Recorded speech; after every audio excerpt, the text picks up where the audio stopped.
because to me, the training aids sometimes are a band-aid, and what happens when the training aid's no longer there? How do you perform, right? So I'm going to sort of answer Mike's question by asking my own because I've never really liked training aids, I guess, or teaching, or yeah, training aids, I guess. There have been a few that I've liked, but at the end of the day, it frustrates me sometimes that I sit there and I put this training aid on and I stripe it, but then when I take it off, I can't replicate it, right?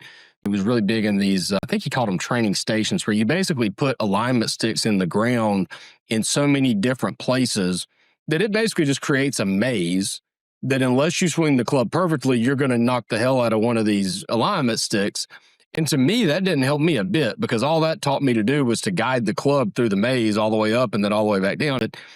There is an idea or a concept, I guess, of let's put so many different training aids on that you force to swing the club the right way. And that's all fine and good, but it ends up feeling so backwards and out of whack for you while you've got the things on. So what I've been trying to do more of here lately that's kind of similar to what Tony was just describing, I've been doing it with resistance bands a little bit here at the house, is that I just try to figure out like, okay, let's just take external rotation is something that Tony's talked about in a couple of videos and stuff before, where one of the keys to good impact is holding that external rotation. You can externally rotate in the backswing, which is just taking your arm and you're just rotating it this way, keeping your elbow in, but rotating it with your forearm away from your body. But then I've noticed here this week and just thinking about it, as I come back down through, I internally rotate it back, and being able to hold that into impact is part of what I'm working on. But but I'm trying to pay closer attention to which muscles am I using to be able to do these things.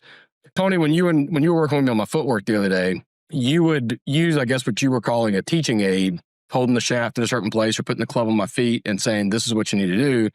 And then I would pause and try to take inventory, I guess, of which muscles am I feeling right now.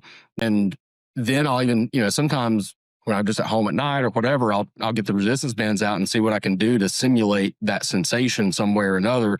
You're building the muscles that you need to use in the golf swing, and also in the process of that, training them to know what it's supposed to feel like. So going back to what you're talking about, where I would hold an alignment stick and I'd give you feedback on where you needed to be moving. The reason why that you can even pay attention to what muscles you're using is because it's not doing it for you.